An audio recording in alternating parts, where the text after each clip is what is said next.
Ladies and gentlemen, we are back doing another welcome to the Jeff Hilliard Show.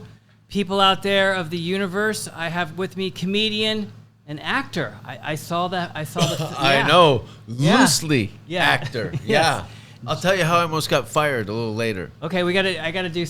She's been on a lot of stuff and done did a a lot of bunch of things. shit. Who gives a shit? Who gives a fuck? Jason No one Rouse fucking is here. cares. Thank you. Yeah. All Audience right. in the back. Thank you, folks. Yeah, live audience. Sold out. Everything's here. turned on. Okay, good. We're doing this. This is great. Thank We've God. had a very our friendship in this city is like on the fringe of fringe. Yeah, we are fringe people. We're totally fringe of the fringe. Keep talking about our friendship because I gotta turn off the air conditioner. Let me get my thumb out of my ass and move a little closer to the mic. When did we meet? How did we meet? Beecher's Madhouse at the basement of the Roosevelt. I was with Jay Davis, and Jay goes, "You see that guy over there? He's an idiot." And I go, "I need to meet this guy." And he lied. You were worse than an idiot. Yeah. You were the best. Yes. You were the best. No, I was at Beecher's Madhouse, in the hype of the Roosevelt basement hotel, which was great because let's to tell people what is Beecher's Madhouse. It was Jeff Beecher used to put on like a variety show, right? But it was there was midgets. Yeah. So people. I was sober and you were sober. Yeah. And we're there. Yeah. Not even like phased. This is like what goes on in my head anyway. This is normal. And you guys are like, wow, this is a crazy weekend. There's midgets on winches. It's like and porn shooters. It's like the hackiest thing ever. It's like so one thing I will not ever have in a video. I'll discriminate against little people because it's terrible. I mean, they're abusing these poor people. Oh, that was totally. I was grossed out by it. As a Canadian with a right compass, social I'm like, what activist. the fuck is that? And not to mention, Oompa Loompa. They Oompa Loompa'd them. That's true. I will someday if I become very wealthy, and I've talked about this before. I will buy a Pope Mobile. I'm gonna have a 7-foot tall transgender driver. Yeah. That's also a security guard. Yeah, but I military thought before, trained. I'm screwing this up. That's my security guard, and my driver is a little person that's dressed as an Oompa Loompa. So that would be the one time I would never put it in my videos to see them in a disparaging way, but I would have one as my driver in my pimp mobile. Look, if it wasn't for Christmas, Pope Mobile. If it wasn't for Christmas, they wouldn't have careers. Everyone needs elves. It's true. And Keebler, but they never went live action with their. It was always the Keebler elves. Midgets aren't elves. Little people. Yeah. I have no I don't have any fucking hangups. If you want me to call you a fucking unicorn, Yeah, let's do it. that's cool. I don't give a shit. Isn't it weird that I don't know, maybe it's very much an American thing. Like you have a team that you're designated to root for even before you've developed an idea of a decision.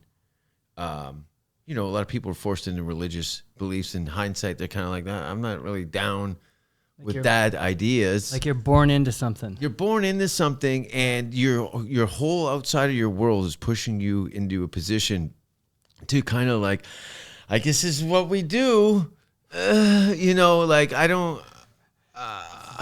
The banners and the team stuff is nauseating. I never played sports. No, I wasn't a sport guy. They had like hockey. You're from Canada. I'm very un-Canadian in that sense. What part of Canada did you grow up? Toronto or? Okay, well, you knew the movie Slapshot?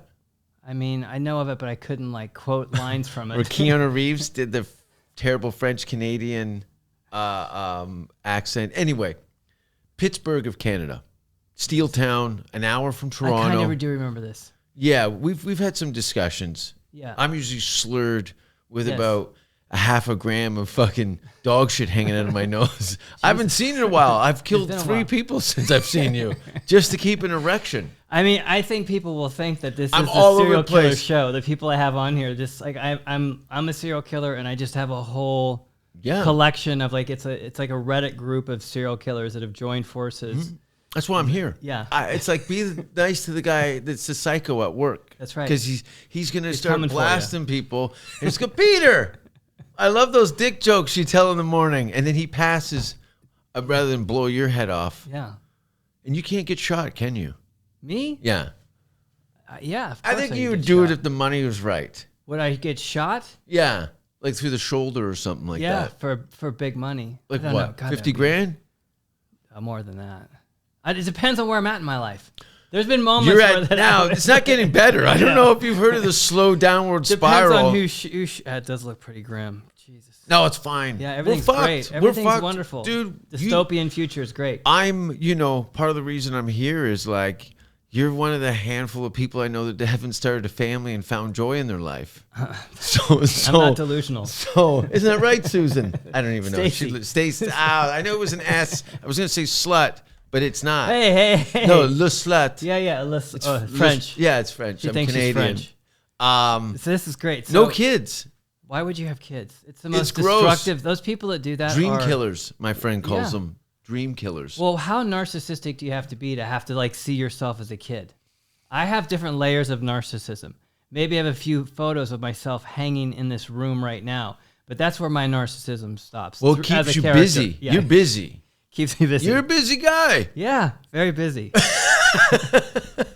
But if Sleeping you had in kids, late? you would be fucked. No, I would be terrible. Think of dad. this: a fucking cunt wife who shits with the door open, Jesus. and she doesn't even bend her knees, and she's Standing. like, "Did you take out the garbage?" As you hear it hitting the water. No. All right, and then Terrible. your two conjoined twin daughter-son idiots, the Juggling Brothers, they call them. Yeah, they got to make some money. They got to start paying some bills around here. They're joined at the skulls, yet they juggle a ball in a circle, one ball. Yeah. So it's not really a juggle. People just freaked out. Like, is that kid gonna eat the orange or keep throwing it up in the air? That's your life. That sounds about right. Not now. Yeah, but if I was married and had kids, and then they would look at me with Your just kids would absolute suck. disappointment. Your kids look They'd like be they terrible. would smell like piss. They would all have- the time. Your they would- kids. Honestly, I think you got They're always piss kids. They're peeing on themselves. Oh, like serial killers, like they wet the bed. B.O. starting a lot of Yeah. fires, abusing animals. That's a trifecta I of serial know killer. torturing animals. I never did that. I just That's tortured terrible. people. Yeah, that's terrible. I used to take dead animals and throw them on my friends on camping trips in their sleeping bags. Jesus. Possum. That's terrible. Yeah, it was bad. Like maggot infested. I would shovel them up in pizza boxes and shake them out into their tents. And then you just grab the tent and you yank it from the corner. So now you got this bag with a dead animal in it, and you're trying to fish your way out through a zipper to get out. That sounds terrible. And then you go, "What's on your face?" And there's more guts. I have I wouldn't kill the animal, but I would dance with it, as we say at the meetings. So let me ask you this. Now, what happened to set this up? That you were terrorizing campers?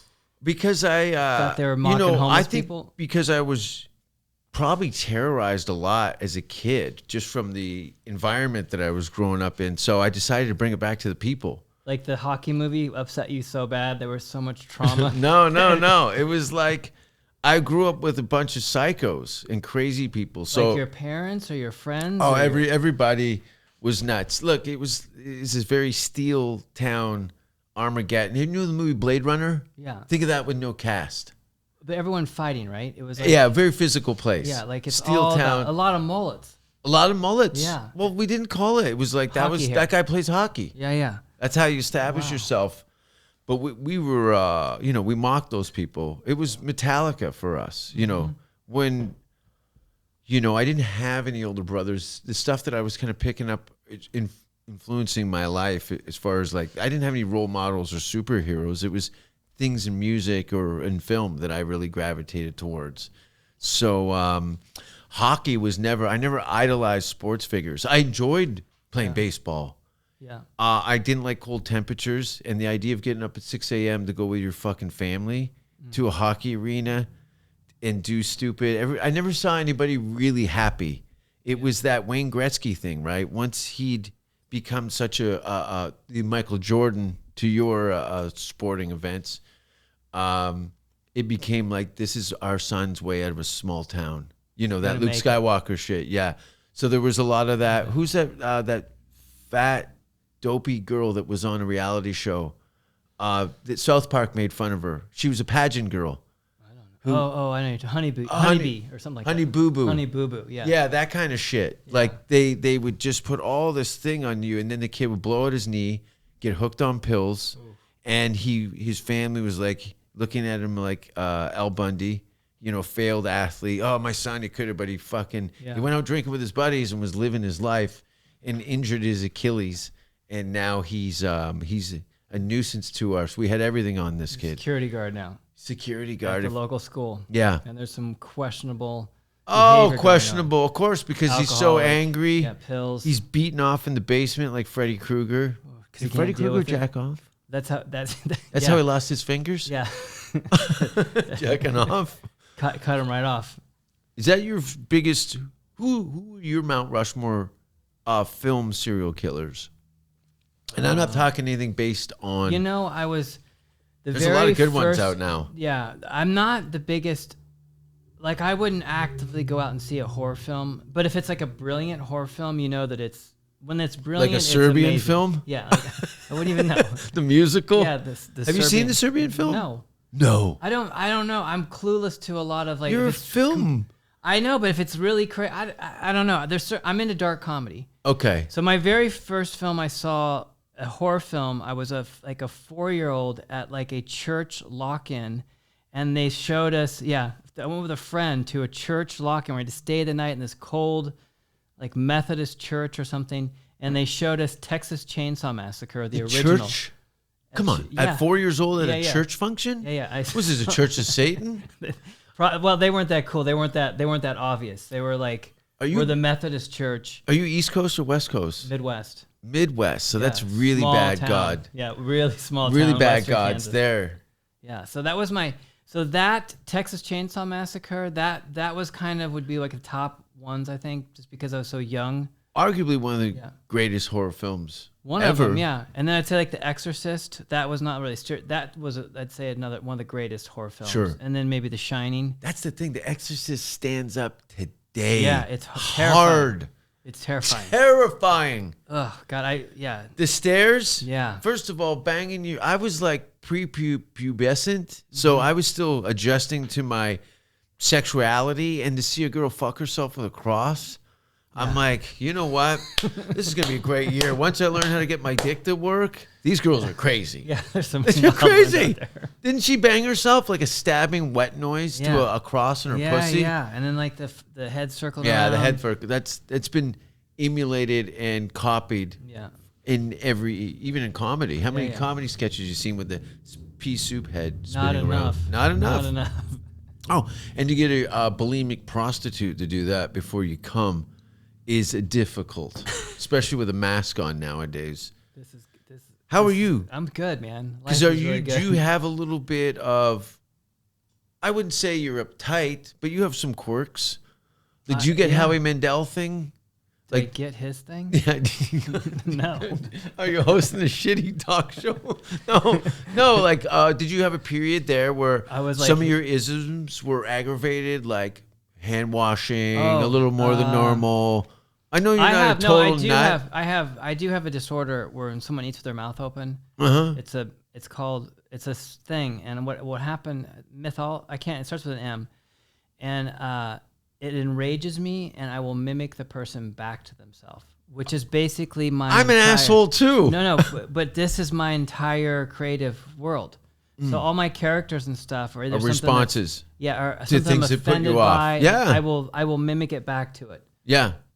So that's part of my. It's punk rock. It's my skill. You're punk rock. I'm just. It's like there's a line you've put in front of me, and I'm gonna piss on it as hard as I can to push it back to you, because I find you talk eating with your mouth open. Yeah. I do it scatologically. What's that mean? Like I talk literally. I'll devaluate the conversation so much that if somebody has the same effect on me as somebody who like talking or eating with their mouth open to you, it's aggravating. It's rude. I don't like that. It's terrible. That can fucking. That and people who are rude to people in the service industry, staff. You're fired. Yeah, that's awful. You're fired. Cunts. But you grew up. You've been living like you live right next to Fuckville. I know, right in the middle. Right up the hill. I'm just south of. I'm south of Satan's hermaphrodite situation, and then just a little bit north of his asshole. This I'm hill. right there. This hill. The base of this hill where you are from Hollywood Boulevard is enough resistance to keep some of the idiots out of here. They know if they walk down the hill, they got to go right down to, is it Compton? No, it's a homosexual paradise. It is West Hollywood. Yeah. Oh, yeah. Santa Monica Boulevard. I'm talking about transient shitbags that kind of break into your cars and stuff. Is the police car still a thing? Yeah, I still have a cop car, black on black cop car. It's not as easy to. It used to be such a great vehicle. Now it's a little bit more dodgy. It sat on the property at the Improv there for a while. People kept coming in. They go, "Do you know there's a police car up against the doors?" Like it was a whoopsie-daisy. And Jason's doing a show. Everyone followed it up with Jason has a show tonight. You almost had the cops called on you with you and your buddy because your makeup was too good. Oh yeah, we should talk about that. Yeah, we should talk about. We did a. I'm all over the place, by the way. There's not too many people I enjoy the company of, even though I'm completely verbally diarrheaing all over this conversation. But I need to unload, man. You get it. Definitely. Get it. Get in there. I feel like a dick, though. I'm normally not this extroverted. Because there's so many fucking shit knuckles. And now a lot of my friends are gone. Like literally, it's crazy. I'm moving to Texas. Maybe by a Monday. Are you gonna move to Austin? I'm moving to Austin. Never even been to the state of Texas. Is like every comedian going there now? Every comedian, look. Once the collapse that we had over half a year ago. What are we in month 9? Yeah. This stillborn baby that's crowning blue marmalade and chutney all around its eye. It's pretty brutal. It's gross. Yeah. It's rude. It's like 6 truckers eating with their mouths open. Yeah. While they're urinating on you. Is it gross for you to see people with food in their mouth? Because I don't like it either. It's just the sound. It's just that, like that. Yeah. But I've done a lot of work, so it doesn't set me off. But that used to be a thing when I was younger. You've done a lot of work. You've had a lot of one-on-ones with people? I was doing...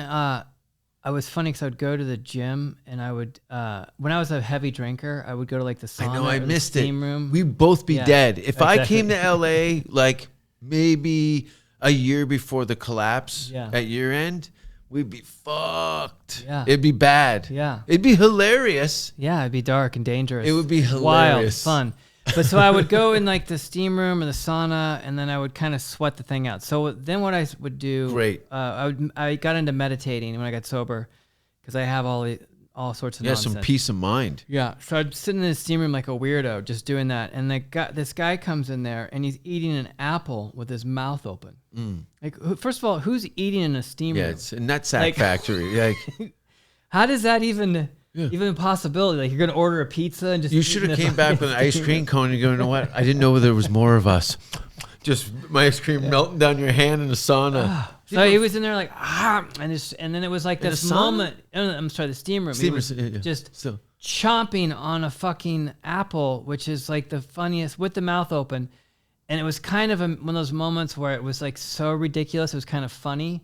It was like the universe goes, I'm going to help you get over this problem. Is this a Mel Brooks movie I'm in? Probably, yeah. You know, it's kind of like, am I the only one that notices this is fucking the stupidest shit? Yeah. No one eats in a restroom.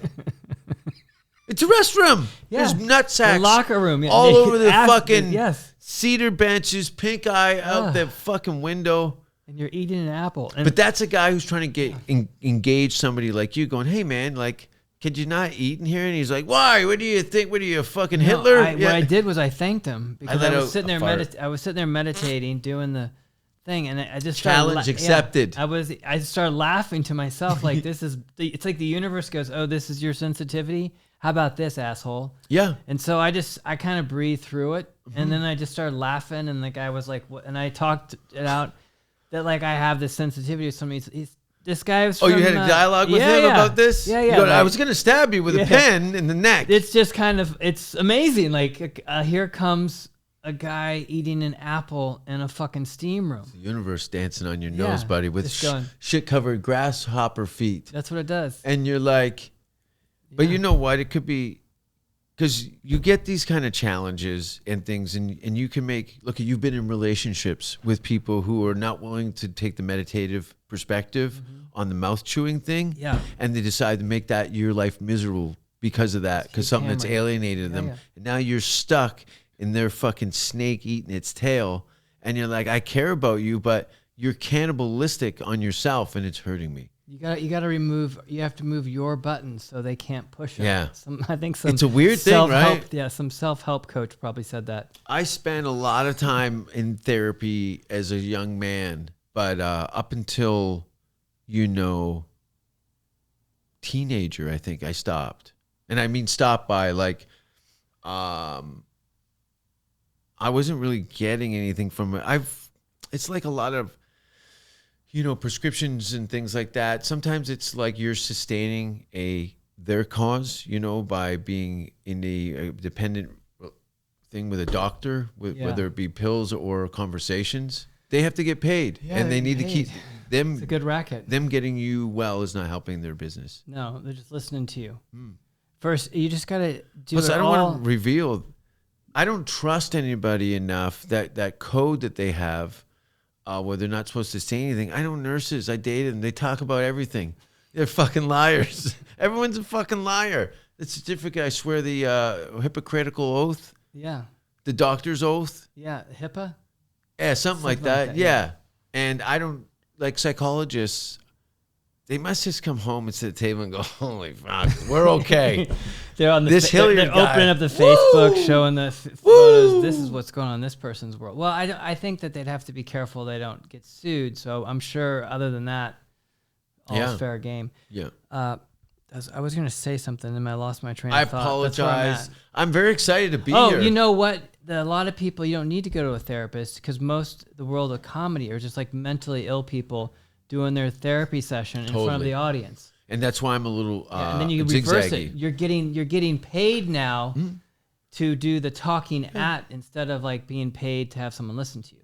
You're like being a friend with yourself and shaking yourself's hands. Yeah. We have an agreement that you're not going to shoot up a school. You're going to do jokes and you're going to shake hands with yourself. Now, how did you get into doing stand-up? I got tired of washing dishes. Oh wow, that would take me to the washing dishes job. I had a couple of those. Yeah, you know what? And honestly, I enjoyed it, that solitary kind of work, the monotony and being alone. Yeah, and it just keeps coming. Yeah, I didn't mind that. I had music. Yeah, a place to take my mind creatively and to do some mechanical stuff. Long story short is, I got to a point in my life where. I was being, I was in school and people were leaving school and doing traditional things.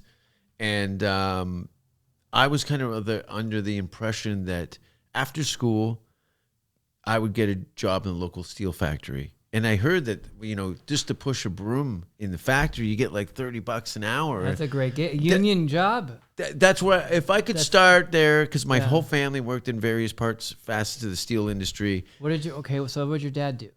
My dad does nothing now. He's dead. That's good.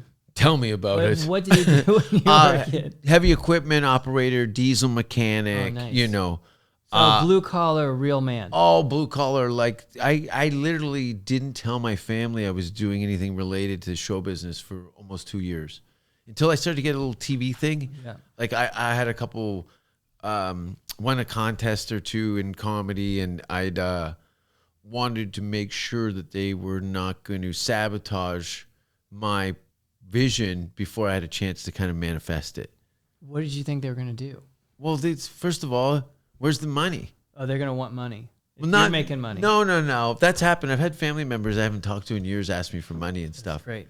Oddly enough, my half-sister was found dead a couple weeks ago. Jesus. And she'd have asked for money too. I'm like, I'm fucking like, you have no idea. Like, it's like, just because you're on TV or, even if the numbers are good, you never see that piss. No.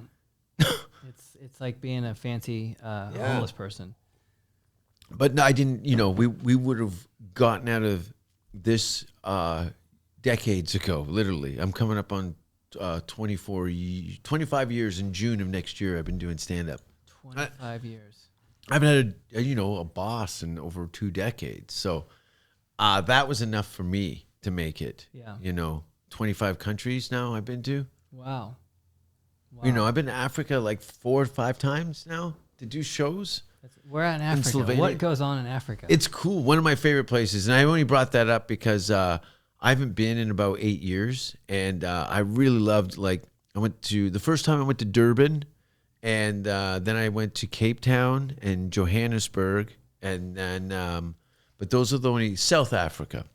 Now they had these. Because there's no middle class. It's either you're fucking dirt or you're living in a palace with razor wire and electrical fences. And it's crazy. Like, that will be the U.S. in about 2 years. I know. That's what I'm seeing, is this kind of Beyond Thunderdome Tina Turner shit, right? You're starting to see the walls are getting a little higher,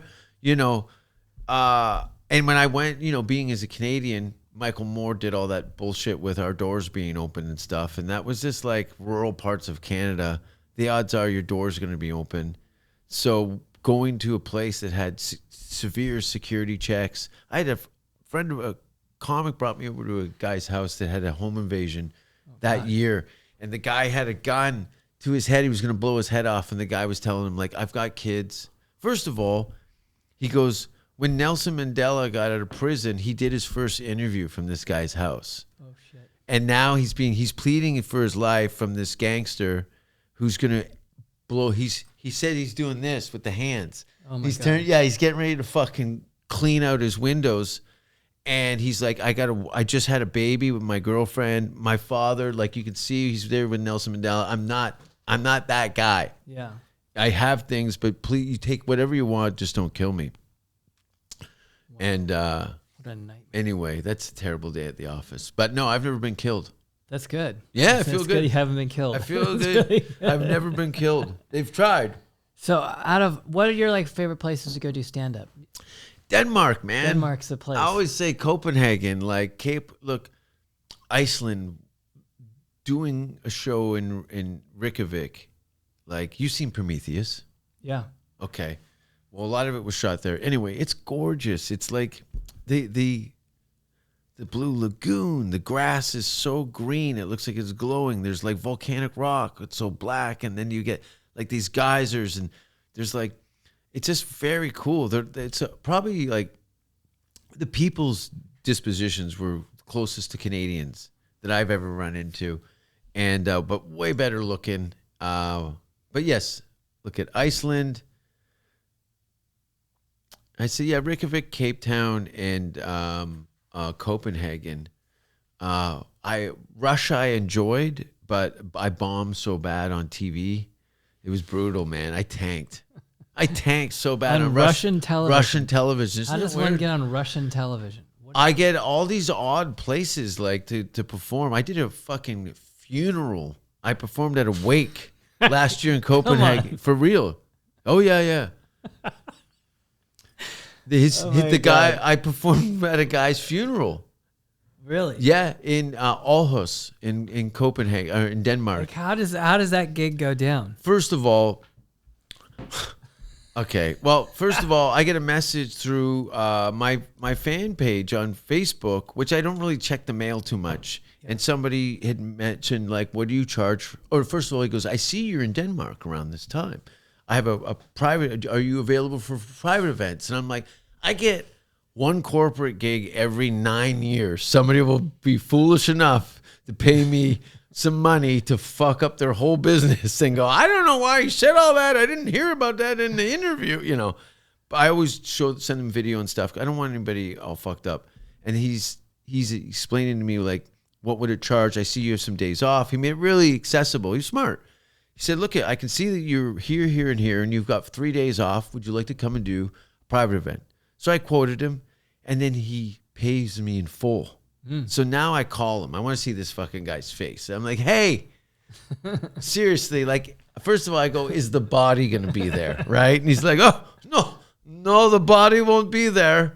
And I'm like, what's this situation? I don't want people crying because I'm making fun of a dead guy. You know what I mean? Like, and so he explained to me that his friends had put some money together in honor of his life. He was a big fan of mine, and that he also partied too hard and died.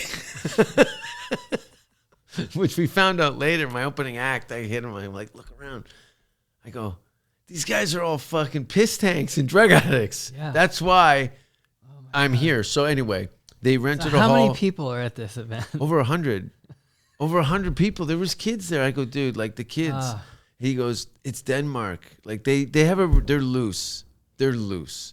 But they're not dumb. It's not like they're putting they're just progressive in comparison to North American ideas and attitudes towards. They look at it as Shakespeare. It's like a theater. Oh, the actor was very filthy. And they leave it there, opposed to going.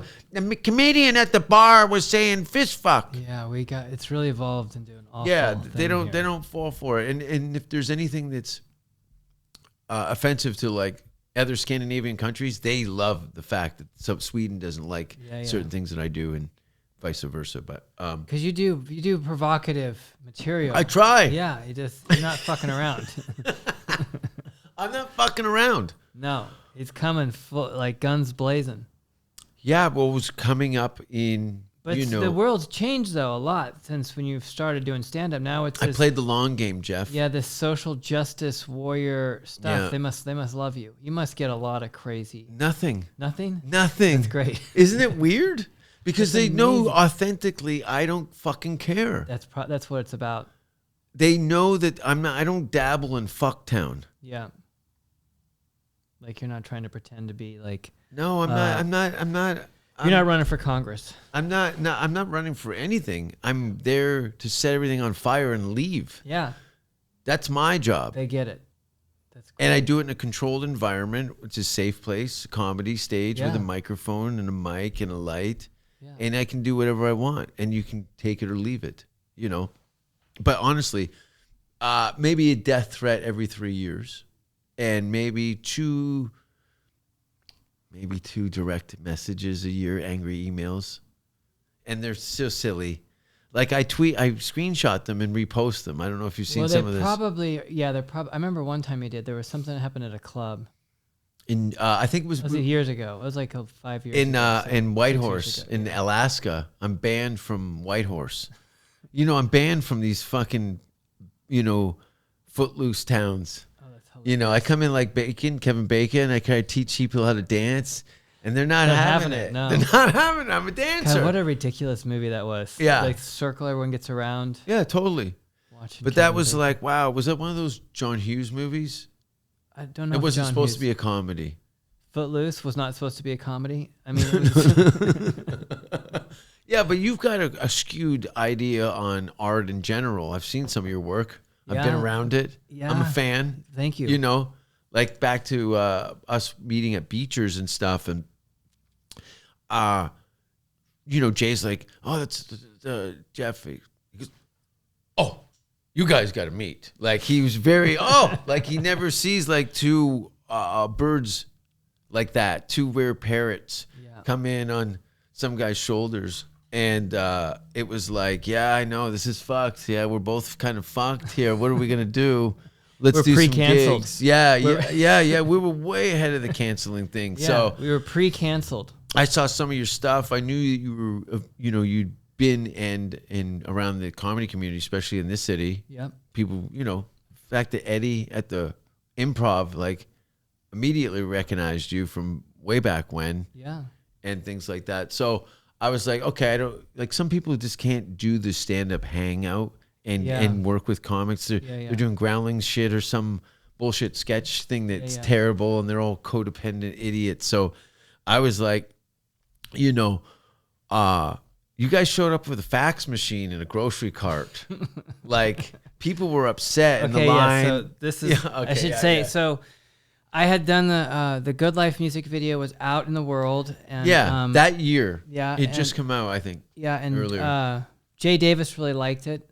And I loved it. A lot of people. It was a good popular music video. I showed that to so many people. It's great. I showed it to a lot of people. It was so polished. Song was good. And the crazy reality of it, that's a real LA story in there, right? That's an LA story. You always end up blowing somebody in a limo with somebody from Marilyn Manson in the band. Yeah. Jordy was in there, and it was it was great to see him in his, a different. The stylist for that video was like everybody. He did that. We all you did your own characters? Yeah. Oh yeah. This is ultra low. His makeup budget. was very different from his onstage stuff. Of course. It was like a weird clowny thing. Yeah. Well, we did the song together. Yes. And and his wife at the time was girlfriend. Now they're not married anymore. They're not. You were at the wedding. I remember that. I was a groomsman. Yeah. And you said Marilyn's always mean to you. Well, it's funny. He does he acts like his best friend. I got some. I had some. He's amazing, a bit of a comedian himself, from what I can see. Yeah, I had a really funny. He would call me and prank me, and he'd have people pranking me. It was really funny. Yeah. And I saved some of those. No, I've accidentally deleted it. And it was fucking brilliant. It was equally terrifying as it was funny, as it was ridiculous, as it was like, thank you. And I don't know how it somehow got deleted off my phone, but it was. Yeah, it was fucking hilarious. I see the look on your face of like, come on, guys, enough. I see you being that guy. Like, I could see you, but getting a kick out of it because you can take it. No, of course, I don't take myself seriously. I kind of saw them as almost like a satirical band. It's not. He's dead serious. He's a character. But yeah, it was. That was a funny marriage. They show up. What 93 in LA? When did Marilyn? I didn't come out here till 98, but they were probably here.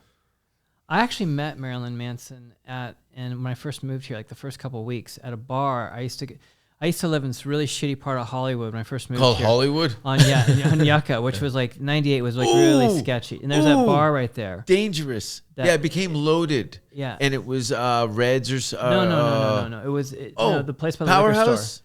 No, it's on Yucca. Okay, I'm It's like that's corner. And then Ricky Rackman used to have a night there, and I remember and the guy would let me in for free, and they would give me like a free drink because I would live in the neighborhood. That was like Times Square in the 70s, that area that you were living in. It was fucked sketched. up. It was fucked. sketchy, It was scary. all hookers and drug dealers. Yeah. Non-stop. It was dangerous. And so I remember I'd go in there, and it was fucking amazing because there'd be like 2 transvestites, like to the max, like sitting there. I mean, you never seen that level of like over the top detail. I never seen that in person. I mean, in movies and stuff. It was actually kind of like, it was almost like, it was like Marilyn Manson. It was frightening. I mean, this wasn't.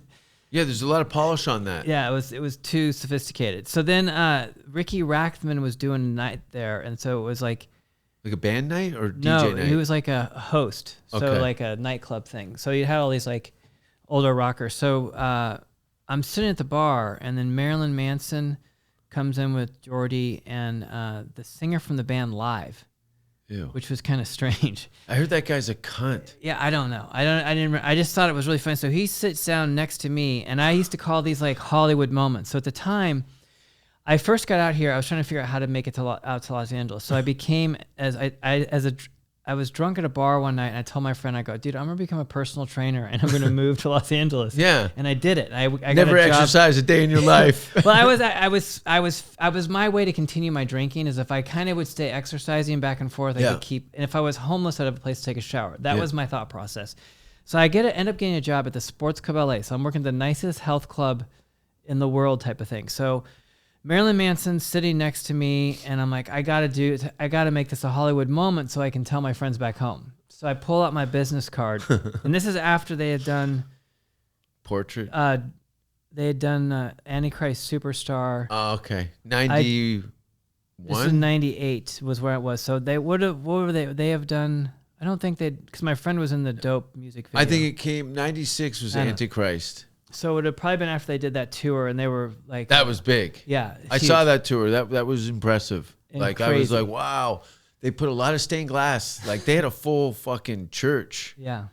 But then I saw them 2 years ago, and it was stripped down, black and white rock and roll band, and it fucking rocked. Yeah. Anyway, sorry. I'm like, I got to make this a moment. So I take out my Sports Club LA business card as a personal trainer, and I put it in front of him. And I said, I think I can really help enhance your stage performance. And he just looked at it. He just started laughing. Yeah. And he's like, I'm gonna call you and prank you. Okay, so that's how it started. but I don't think he probably remembered I was the same guy that years later ended up doing a song with Jordy that he ended up.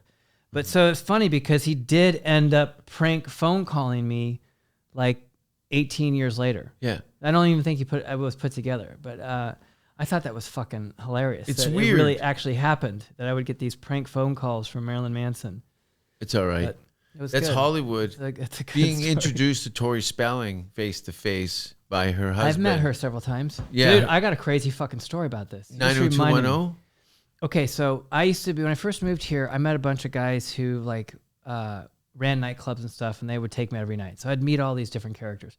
Is that how you met Jay when he was doing the Roxy? Yeah. I met him at the night? Roxbury. Or No, he was at the. He worked at the Whiskey? on the Mondrian. Yeah, he worked at the Whiskey, but he also worked at the Mondrian, the Sky Bar, which at the time was like the most difficult, old place to be. I came in 2001 on the roof, looking around, going, "I'm so in over my head. These people suck." Yeah, it's intense. They sucked. I would show up there on my little scooter. Did they do cocaine there? A lot of cocaine. I showed up there on my scooter, and I had like this cheapest helmet you could have. I remember lady's like, "What kind of hog you driving?" I'm like, "A Yamaha 25 scooter." She's like, "You're fucking hilarious." Like, so I show up there. There'd be like a line of all these dudes in suits and cars and stuff, and then the guy, Mark, would let me ride it. Yeah, I would go right in. Like, who the fuck is it? I got nothing going on in my life. Girl's bicycle. The Tori Spelling. This is funny, dude. So I met Tori Spelling several times. I didn't really know her, but whatever. You meet people. I meet like a lot of acquaintances. I don't know if they remember me or not. And I'm a forgettable person. And so my father had died, and I was coming back from the funeral. I had this motorcycle, and I had like 3 coats on.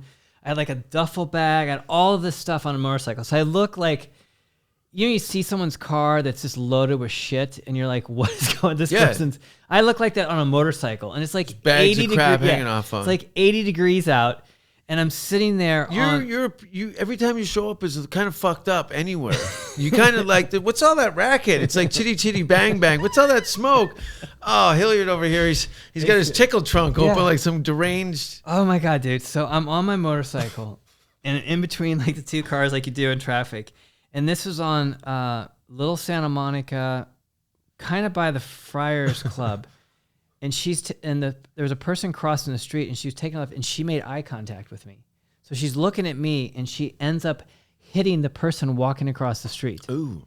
And I witnessed the whole fucking thing. You were like a girl with big tits at a crosswalk. Yeah, I was a distraction, and this person got hit. Yeah. And I had like... Laughing. It was terrible. You had laughing hard. It's terrible. And there was like all these people there that witnessed the accident. And then like, I was so embarrassed about just in the state. I just was like later, and I just left. Yeah. But then I just. You're no help to any emergency situation. This was You're terrible. going to fall over the corpse. This was terrible. Like, this person wasn't dead. I saw the person was fine. And then there was other people that got out of their car. And I'm like, I don't want to have a weird, awkward, like, hey, I know you. I didn't want to have this weird bonding moment on like. I just came from my dad's funeral. I'm like, yeah, it's weird. I'm a mess. It's weird. I don't want to cry in front of. Yeah. So I like, I take off, and then years later, I was just flipping the channels, and I saw like that she'd settled a settlement, and I'm like, fuck, dude. I think I kind of felt like I caused it almost, just because I looked like a circus clown. Yeah. And she's probably like, is that the dude that I don't even know? Yeah, you were probably the guy. But the lady got a lot of money. So maybe because it was of you? The person that she ran into. No, I know. You fucked. Maybe I helped this person out. Maybe this person. So you fucked over Tori Spelling. No, I didn't fuck her over. Not directly, but she had to pay out because she was looking at. Probably. Pee Wee Herman here taking a turn on a bicycle. No, just standing there on my motorcycle with like 50 bags on myself and like 3 jackets. Yeah, and I guess if you're in Los Angeles, you shouldn't. You don't even blink anymore. You can tell the tourists from people that are in the neighborhood regularly. Yeah. There's always people shitting on the sidewalk, or it's crazy. Now it is even. But that was like you brought up Tori Spelling. That was like one of those really. I saw Paris Hilton the day that she released her adult video on Sunset. I was sitting there in a car, and I looked over, and I'd met her several times, but I don't know her, but I just kind of smile. I just kind of smile. Yeah. I just kind of smile and wave because like, nice video. I don't know that's awesome. Yeah. Good for she you. just was like, why is your father crying? What happened? Yeah.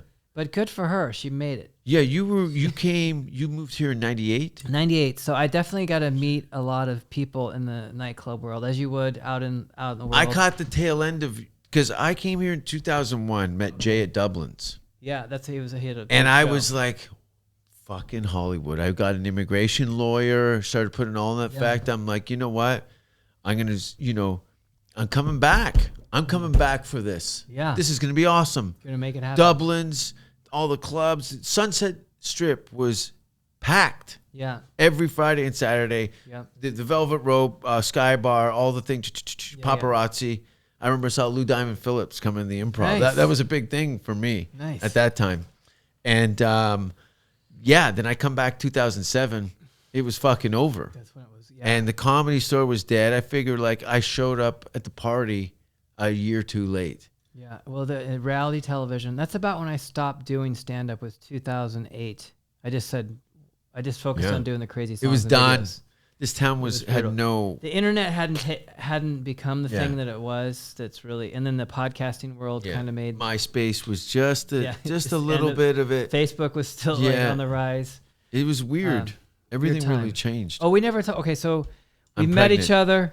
It's good. You can be today. And then we set up a show at the Improv. Yes. Yes. And we collaborate and I pick all the rejects and people I thought were funny and decided, because the nerd thing was in full swing. And I wanted to do something, a counterculture thing to that, of some real, we'll call them interesting, funny people.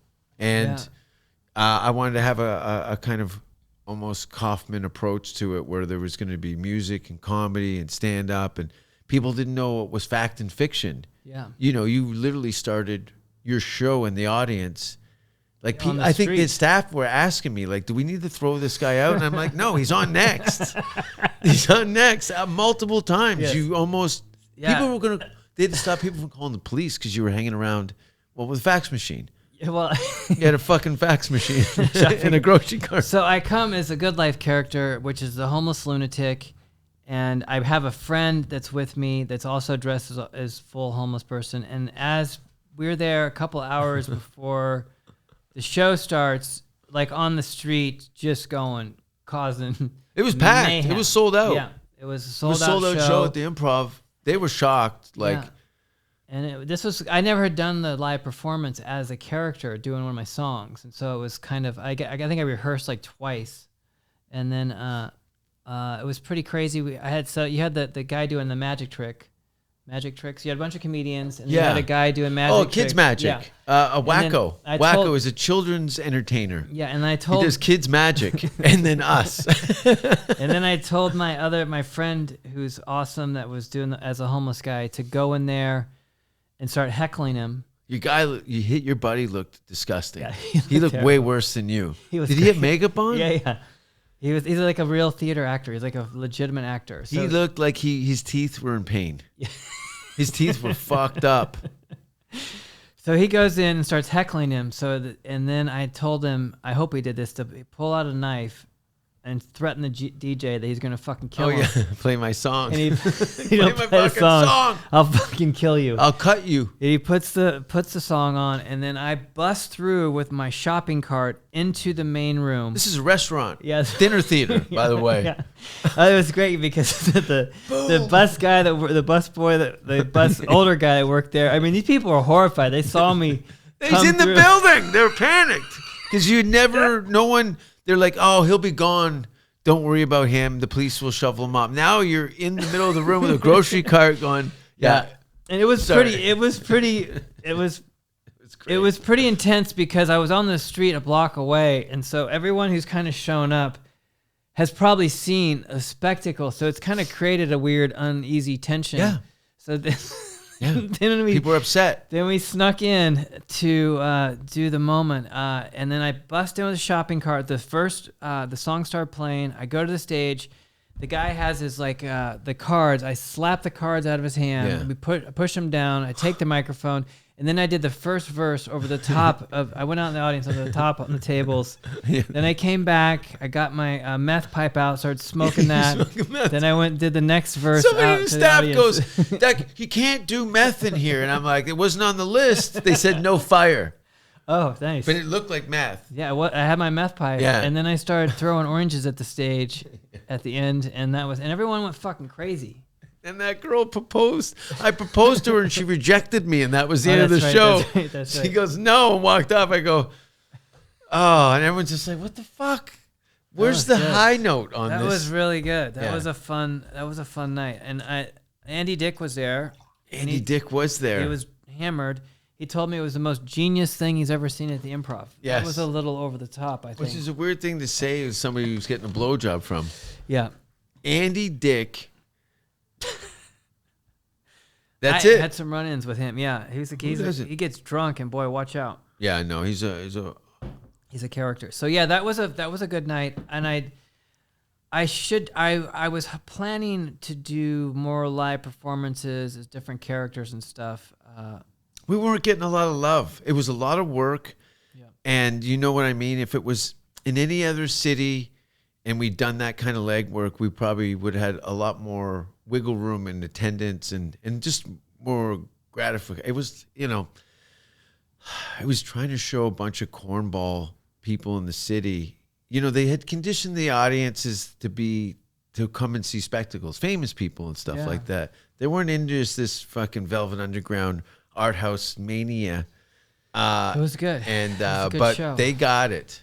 They got it. People went nuts, dude. I went out. There's a police car parked in front of the club. No, in the courtyard area. Yep. Yeah, and I was gonna get sex dolls, the blow up ones. Yeah. But then Robin Williams had just hung himself. I was gonna have sex dolls hanging from nooses all around the front of the club, and I passed on that one. That was probably that would have probably been Poor Robin. Yeah, terrible. So yeah, that was a good night. That was fun. Some time ago. Yeah, it was a long time ago. That was great. That was like 8 years ago. Something like that. Yeah, I was. Yeah. And then I did a Sam Tripoli show. Yeah. Where I shows. did my transvestite character. That was fun. Yeah, you what were was there, the one? right? Well, I remember we did the show at Loaded, and you had a girl with a baby. Yeah. So I had that was pretty funny. Yeah. Actually, didn't you have a baby strapped to you while you were rapping? No. She had. So I had her because I don't have a band, so I just had her pretend like she's a DJ. Yeah. My DJ, but she also I had her brain she had a baby, so we had this whole thing set up where she's with the baby carriage, she's feeding the baby, doing that, and then pretend like she's DJing, and then I was gonna have 2 ballroom dancers come and do a whole performance, but I'm kind of glad I didn't because the stage wasn't big enough. Yeah, it was a very tight area. Yeah. But honestly, that was pretty disturbing, the DJ baby thing. She kept moving the baby car back and forth like the baby was trying to sleep. And the music was so loud, everyone was out of control. It was fun. That was that was good doing that. I did the song Balls and the Good Life. So Yeah. That was fun. Yeah, it was. I keep saying, AIDS in the 80s. Blowing up like AIDS in the 80s. Yeah. That was my first attempt at writing a hook. That's cool. I'd done several songs, and I learned at some point you got to write a hook, a catchy hook. And so, that was it. That was my. You're endeavoring to pop music. You have to try to understand something with music, right? If you're gonna want to listen to it. Yeah. Yeah, I'm gonna. I have a really terrible, Justin Bieber-ish song that I'm gonna do. I think for my next music video. After this, I'm gonna do Silicone Wave, which is happening, folks. This next one is gonna be very lovely. Stacy's gonna become a star. Have you shot any of it? No, but it's going down. I hope so, because the Good Life video, that's a hard follow-up. Yeah, it's hard. Well, did you see? I did one called Mullitude about my mullet. That's about a guy having a midlife crisis. I saw some ones there was some green screen stuff, I think, some time ago. There's always attractive ladies in your videos. This last one, there was no one. No ladies. None. It was multiple versions of myself with a mullet going off. All right. Yeah, I don't. We live in a new age and a new era now. Mm-hmm. You know, I would. So now I'm just gonna have like an attractive love doll, is the progression. That's what's happened. That's kind of my style. Her breasts are a little big. It's a little they're too big, but it's gonna work. Like her waistline, she looks like.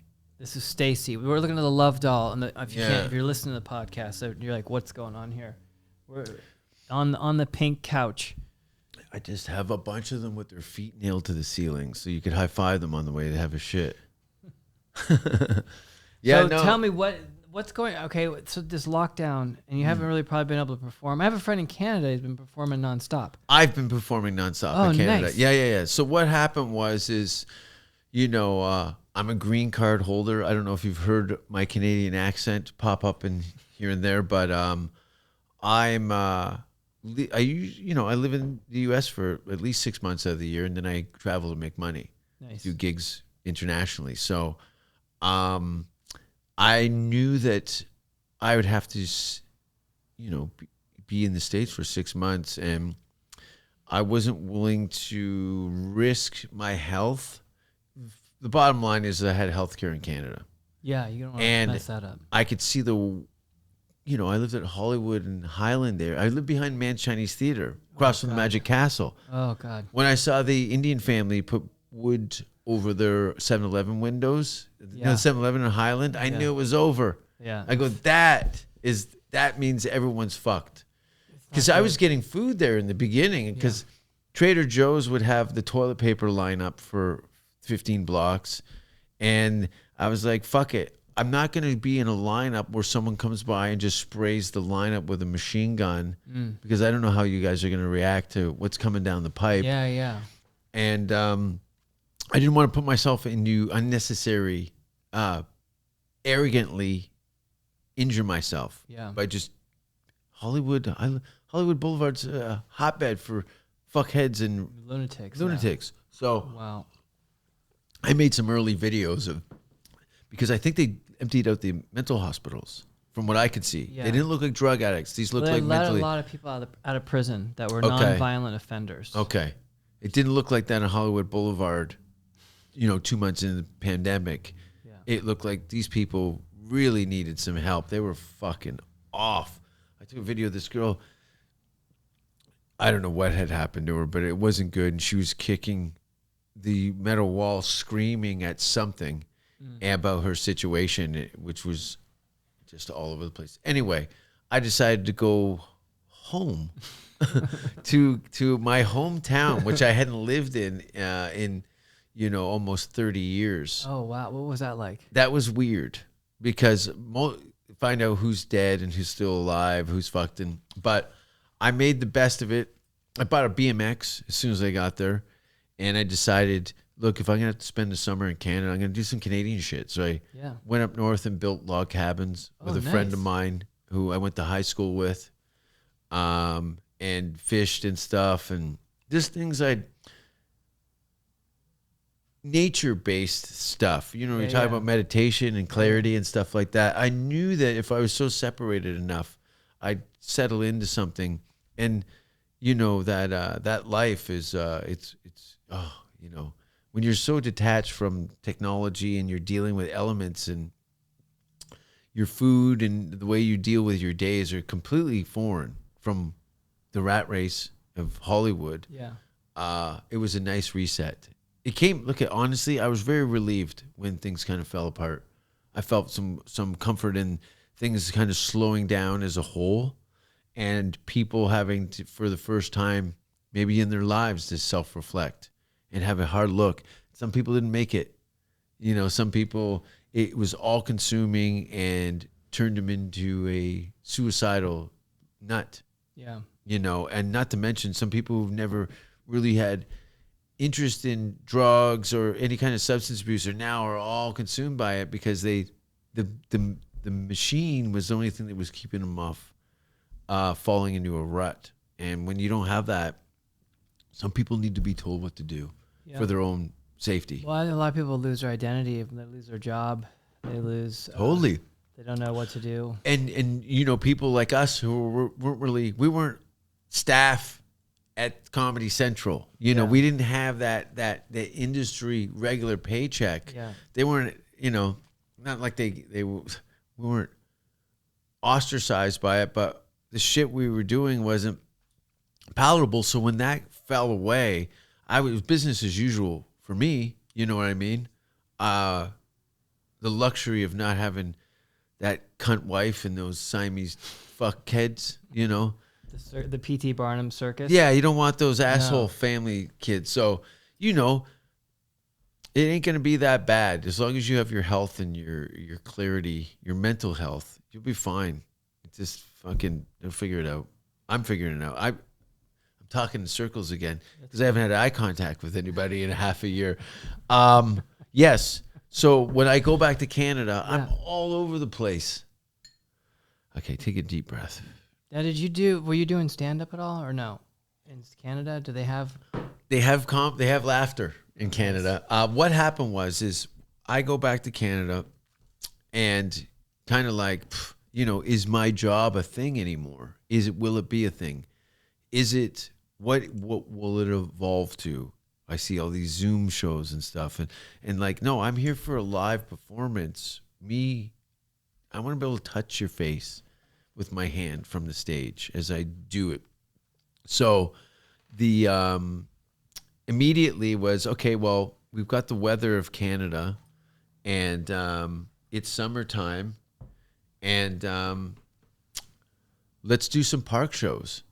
So I talked some kids into putting on outdoor events, and they were having like 1,000 people were showing up, and they were getting fines and stuff. And I sent some links to friends of mine that have big social media followings, and they would pay off the fines through tweeting and stuff like that. So all summer we were doing shows. Like there's a kid out of Toronto named Ben Bankus, and he's been doing all these outdoor shows. So now winter's Canada, so he's doing them. I told him, get a bus, sell the tickets, and you just drive away from the police.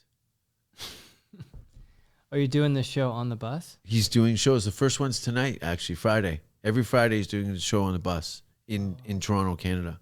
So, you know, like like a two-story, like what kind of bus? A regular bus. He says it holds 50. The guy says he'll do 25. They can sell 25 tickets on a 50-seater, and they can drink on the bus. Oh, wow. So it's a school bus. So he's got a school bus, and the comedians get picked up at the bus stop and then do their sets and get off. Oh, that's great. Yeah. I like that. They come on, they pick them up, they do their set. He's 27, and I showed him the TV show, The A-Team. He's never seen The A-Team. Oh, I go, you're Hannibal. Yeah, oh, wow, I was right. I send it to him. I go, you're Hannibal now. Nice. Rebels, outcasts, on the run from the law, master of disguise, moving around. I go, you are Hannibal now in the A-Team. So it gave him some sort of business model. Yeah. I go, it's a renegade outlaw thing that you're doing, and it's against the law. So change the format. You know, he went from the parks. Now it's like, cold. Okay, we don't have to deal with comedians anymore.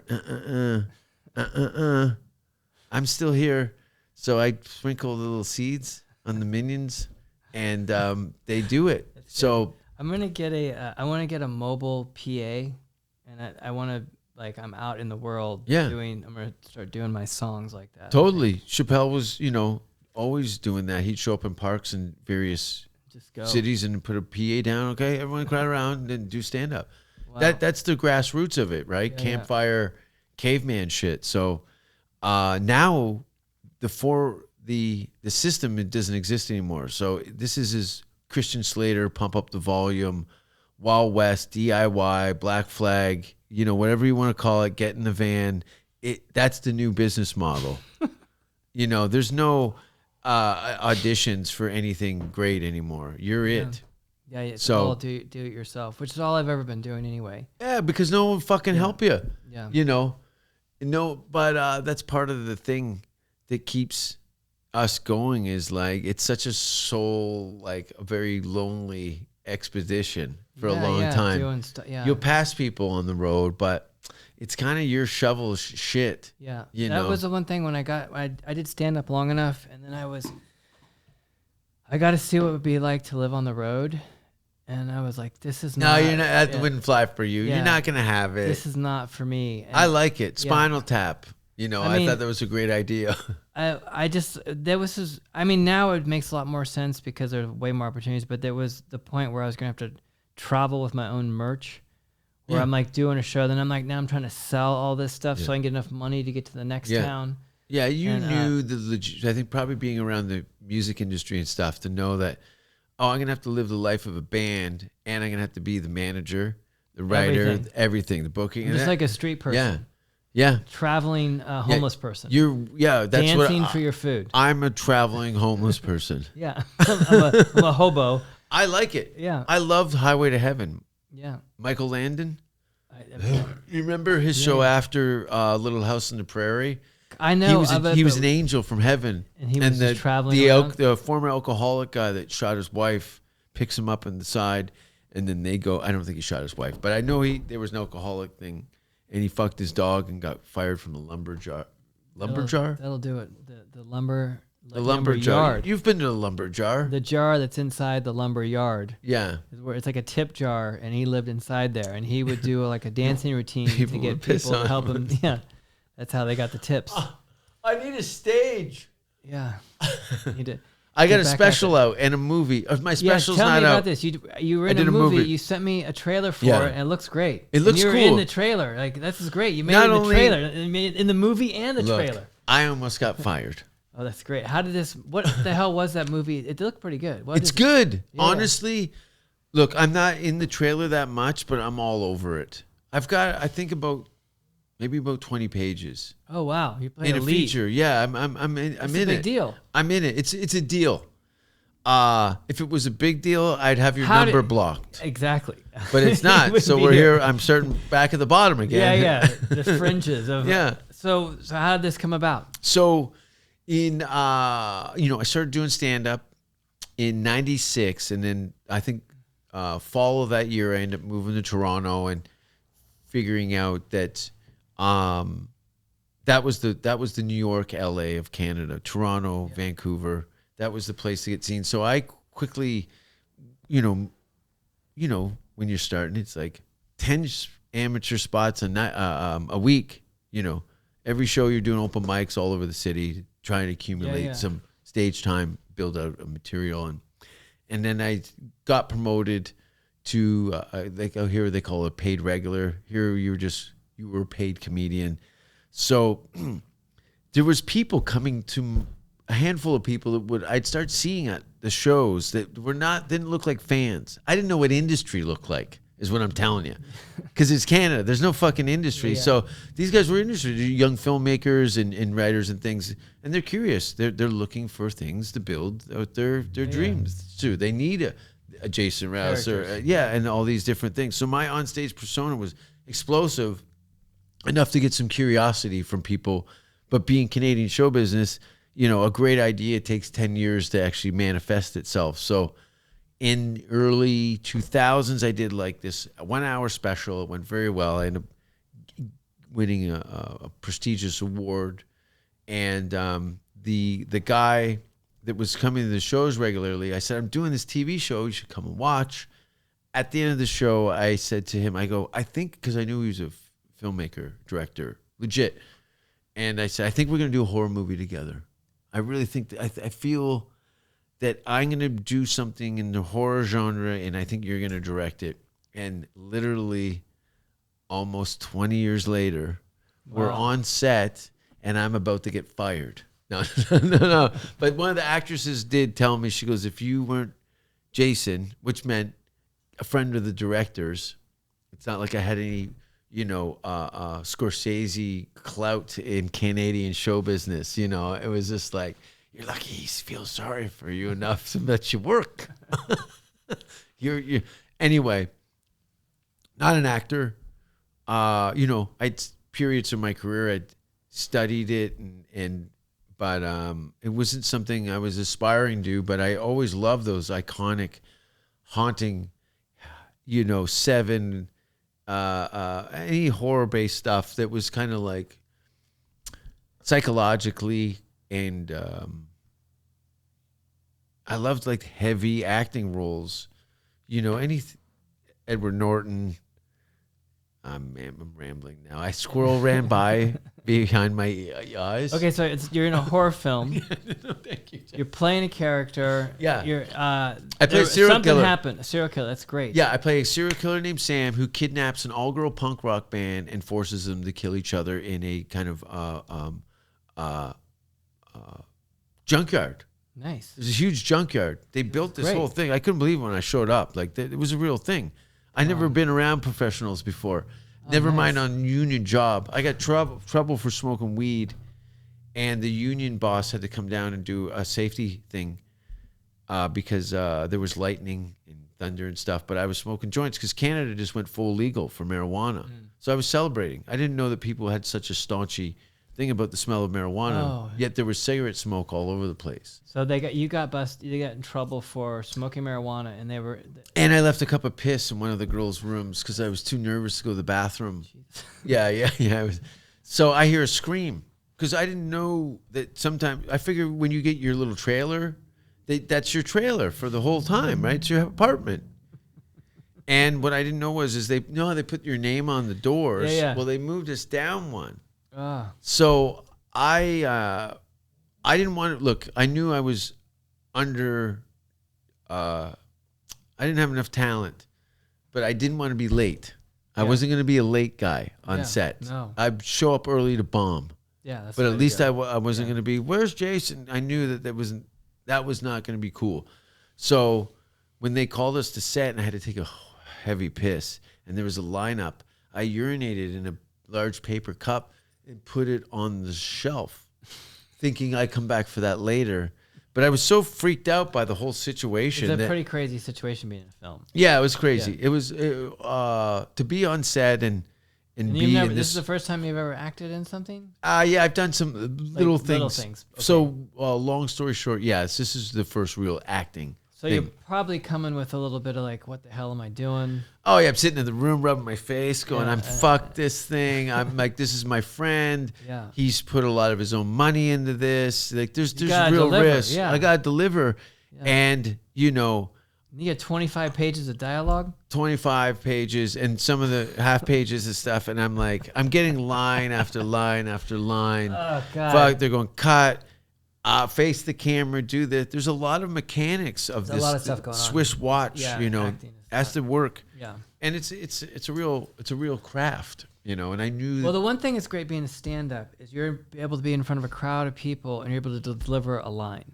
Yes. So you do have that skill set. So if you take someone that doesn't, at least you can get in front of people and like have some sort of ability to perform, which is you're way ahead of the game because of that. And you're acute sensitivities, that's what they made me do, line by line by line, because they knew I could deliver a line.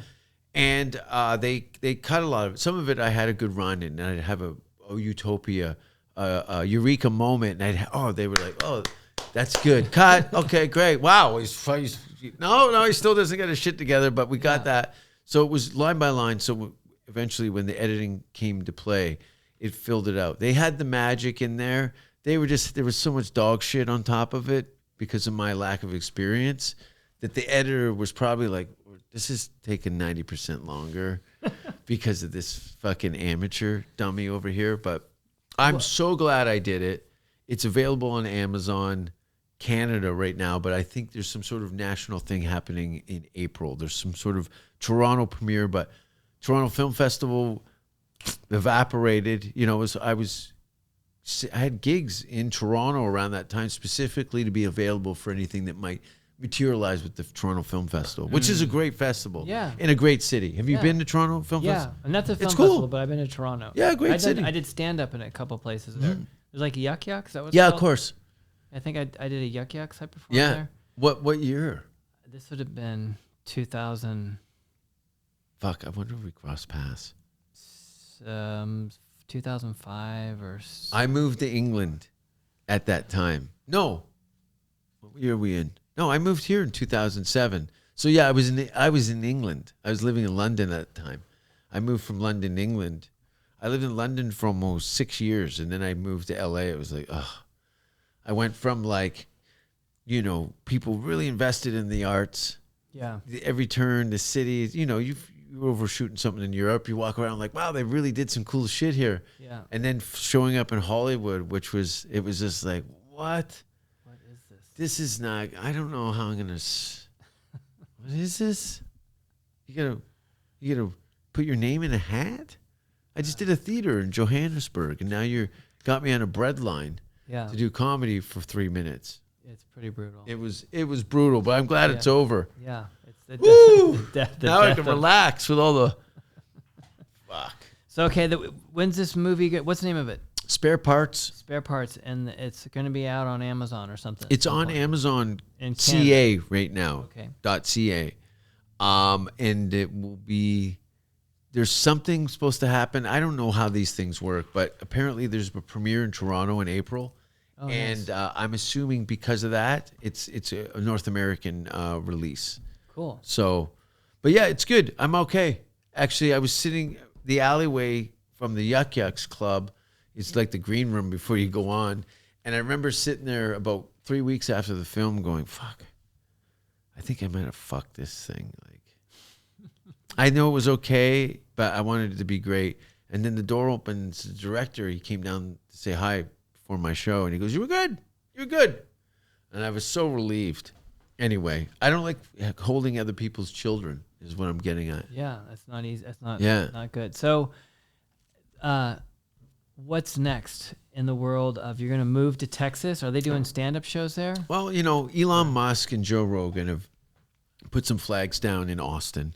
Yes. And because of that blue collar working class, Elon Musk is going to have a company that's going to more or less build an audience for me. Yeah. The 9 to 5 people that need some sort of escape and don't want to go spend all the money to go on a large theater production, but want to have a laugh in a bar and hear some dirty jokes. Is Joe Rogan going to do a comedy club there? Yeah, he's going to open up a club. Yeah, most definitely. That's I'm great. sure he's going to. I think there's an announcement going to be made sometime in January, and you know, a lot of Red Band bought a house there. He's moving in the spring. Tom Segura and Christine Basinski are moving your mom's house down there. I think Kill Tony is going to be moving down there. You know, half a dozen great comics. You know, Chappelle's been hanging around quite a bit in Austin. So there's some stimulation there as far as live performance like building in general. a scene. Yeah, there's a scene. And it's legends and up and comers, which is nice because the fair weathers have all fallen by the wayside. All the people who were kind of half into it and doing a little bit of this and not really focused. And you knew enough to pull out of that thing because you knew what kind of time went into it. Going on the road, if you're going to be carrying merchandise. Yeah, it's a haul. That's your life. It's a haul. There's nothing else. You got to go all in. It's not like you can dabble. There's no dabbling, and it's very. I did it for like 9 years, 8 to 9 years, to a point where I saw what it was like to be a feature. And I came to Los Angeles to be a character actor, just to be a character in films and stuff. But I have respect for that world. When I got sober, it was just difficult hanging out in a bar. Oh, yeah. I mean, now I'd be fine if I was on some You're an adult now. Yeah, I would. If I was making if I was just going to pick up checks, then yeah, it's not a problem. But, you know, just living the life on an airplane and traveling. Yeah, downtime. And dealing with all the... Yeah, you're drunk 6 days a week. You feel like shit. Now you're dredged out. Anyway, that works if you have a substance abuse problem. Stand up is great. If you're not, depends on where you're at in your substance abuse situation. If you're still functioning well, you can make this thing work. Yeah, for a certain time. Some people burn out and OD and what have you. They're not the cool ones anyway. Yeah, there's a lot of people I've known that have died terrible of substance abuse problems. Talented people. It's more mental now, I think, in the last 5 or 6 years. I think people, it's not the drug overdoses so much as like people committing suicide. A lot of suicides. It's just terrible. Like they can't deal with it. Yeah. And they know that being a drunk or a drug addict is not on the table for them. So they just off themselves. I'll be fine though. Which is that's a good way to end a podcast. Like it's just people offing themselves. Yeah. Suicide is the answer. Is on not the my rise. answer. No, I'm not doing it. It's too much. That's too much of a commitment. You should come to Texas and eat barbecue sometime. I would like to. I'd like to. I think you're getting a real kick out of Texas. I've been to Austin. I did a travel show, and I had to. I was Austin not that long ago. I've never been to Texas. I've never been. It's the whole thing. I've been doing my little research and various YouTube travel documentaries based on Texas, and I'm pretty stoked about. There's a university there in Austin. It's a college town. I guess we have to see what goes with this the vaccine world, and if people will be able to do live performance stuff again. Or how that's all going to play out. I don't want the vaccine thing. I don't want to have to go under a needle to get on a flight. Yeah, I don't know if it'll be. I think that might be the only way. Fucking yeah. But I do appreciate. We should do this again. Yeah. In less than a year. Let's do it. You're always welcome. I appreciate it. Yeah. I'm glad that you had me on the show. Yeah. Stacy. She reminds me. Did her Wait, head just move? Did her chin kind of just turn to me a little bit? Yeah, she moves around. She's definitely moves subtly. Okay. So you have social media stuff if you want to tell people that are listening on the podcast. Yeah. You can find me on Catch a Predator this season. Jason Rouse 666. All over the place. Jason Rouse 666. Instagram, Twitter. I got a special coming out. That I shot in Denmark that I've been sitting on for like 2 years. Oh, wow. So I have a stand-up special. I think it's going to come out on Christmas, but I'm not sure. I got some. I'm behind in some. I remember when I first met you, Jay Davis showed me your special where you Just for Laughs. I think you get naked and you go all the way in Sweden or Sweden, and you go. I crawled through the audience naked. Yeah. It was crazy. That was on television and it's on YouTube. If you type in Jason Rouse naked on YouTube. There's a video of me at the end of my performance in this beautiful Götaleon, I can't remember, a theater in Stockholm. And a year earlier, I'd been cut out of a HBO show called Down and Dirty with Jim Norton and Dice and Jeffries and all that. So I was cut for being too dirty. The set's on YouTube too. So I didn't bomb. But anyway, so I'm in Sweden. And they're we're getting ready to do this, and I'm like, okay, well, no one's talked to me about what I can and cannot say. And they're looking at me like, I thought you do the comedy and we do there was no screening. Yeah. So I end up, you can see this on YouTube. I can't believe my dick's on what's left of it. Old Barnacle Bill, as they call it, down at the glory hole. I crawled through the audience naked over beautiful Swedish people with my balls hanging out, telling them I had diarrhea. And painted myself into a corner and just kind of ended the show naked in the audience. Well, a lady tried to flag the police down to get them to come in the restroom. Oh my God! Yeah. Did you know you were gonna do that? No, I used to do some kind of crazy shit like that at parties and things years earlier. And when I found out there was no censorship, and I said naked nudity, and they go, "Do you want to be naked?" And I'm like, "Now I do." You say it like that, and I asked for a wireless mic. And knew that I had a kind of out, and more or less what was, I said, look to the host of the show, I said, I'm going to be there naked. I'm going out to the middle of the audience. And when I get there and I sit down, that's your cue to kind of thank you, good night type of thing. And then they brought the house lights down, and then they turned the lights on. I'm just naked in the theater. And everyone's like, isn't there a trap door for this guy? It's the most awkward. I'm just kind of like, oh. And then the camera pans wide, and you just see this gorgeous theater in Stockholm with this asshole. I had a huge beer guy was on the piss. That's great. Fucked up. I look like Uncle Buck. That's perfect. With an albino. But yeah, I'm here. So good. Thank you so much for coming over, man. That's fucking great. It was totally great. To see you. I'm hoping we can do some more creative shit together at some point. We will. For sure. Jason Rouse, check him out. Check me out. Thanks for listening, everybody. Bye-bye.